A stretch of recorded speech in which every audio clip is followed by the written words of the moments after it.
the Tory Lanez trial. We had opening statements. Opening statements are still actually going. We had to pause midway through for lunch. Better than TV. If you watch the prosecution's opening statement, you would say guilty. If you then watch the defense's opening statement, you would say, what the hell is the prosecution thinking, charging him? Basically, the prosecution started with this story. They said that, hey, they're all at the party, and Tory is leaving the party with Meg. They're in the car. An argument breaks out, during which Meg says and insults his skills as a rap artist. This leads to a situation where she gets out of the car, and he shoots at her feet and yells, "Dance, bitch." And then she ends up at a hospital, and a doctor takes out 3 fragments of bullet wounds from her foot. Now, if you just hear, and the prosecution says that Kelsey, the other woman in the car, is going to testify that Tory shot Meg. And Kelsey has a text message where she texts somebody that, hey, Tory shot Meg.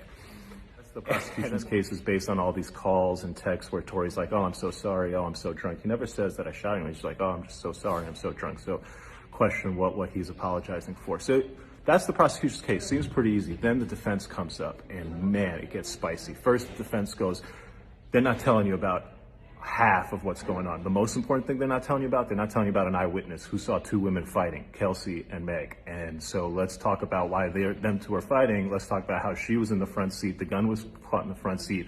Let's talk about how she might have gunpowder. She does have gunpowder. Let's talk about how this has nothing to do with the fight between Tory and Meg and everything to do with the fight between Meg and Kelsey. And then the defense starts dropping the bombs.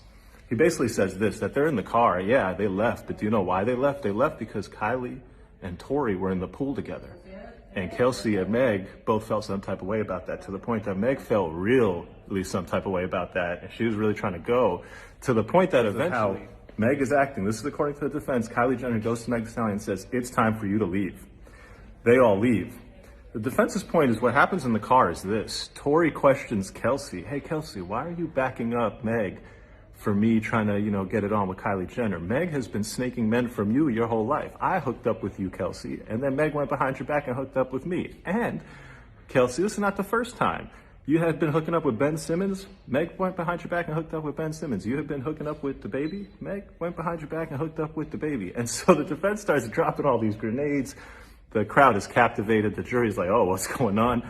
And there's every reason to believe that there could have been a fight here, not between Tory and Meg, but between Meg and Kelsey. And the shooting could have not been Tory. It could have been done by any one of the other people in that car.